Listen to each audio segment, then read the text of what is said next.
of the big things that he taught me was it's serious. You're playing drums, it's not just fun. You have a commitment, you have to be determined, and it's serious. I came in on one lesson and I didn't have it all together. I still practiced, but it wasn't up to what it should have been. And about 5 minutes into the lesson, he stopped and he said, "You know what, John, you don't have to be a drummer."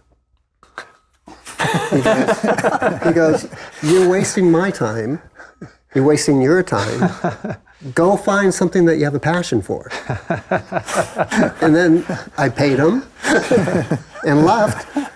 And that's eye-opening when you're 10 years old. You know, I was like, okay, this is serious. That's the best thing you could have heard at that time. Yeah, because right? That's a lesson. Yeah. I'd say in addition to finding the ideal teacher that's suited for you, as making a personal commitment to practicing and being unwavering with that. And for me, you know, if I'm learning a new exercise or a pattern or in a writing session where I'm not coming up with the right part, if I commit for a week, if that's how long it takes, I'll eventually, hopefully, come up with something. There's not a secret to this. You know, if there is a secret, it's the work that you have to put in, you know? And so, like Brooke was saying, it's like a commitment. You know, you make a commitment to the path that you've chosen, right? And see where it leads. But you'll never get the result without doing the work. Not even possible. When I tell guys, hey, you know, this is going to take a while. You're not going to get this in 2 weeks, maybe in a year. Some of them are terrified by it, and others are going, really? I believe you said early on, I think it was in your course, you need a pad, sticks. It was required mirror. Your setup. Yeah, you had a pad, you had a mirror right in front of you. Mm-hmm. You had a clock, and you had a metronome. Uh-huh. And then those were your tools for the amount of time that you studied with him.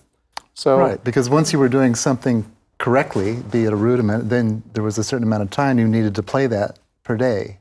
So that was the time, and tempo was always at whatever, you know, the fastest speed was always still relaxed. He didn't teach drum set, even though he was aware of drum set players. He knew all, but he didn't teach drum set. He taught you the mechanics of how to control the sticks. Brooks, the amount of time you studied with him? I'd say 4 years. Yeah, started in junior high school. First time was for about 2 years. His second time was about a year and a half, and the last time was about 9 months.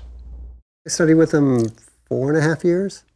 I remember him really quickly assessing me, like wrist single strokes, rebounds. He was brilliant with flam, closed roll, and maybe a paradiddle. And then there was that thing, well, you're working too hard. You're working way too hard.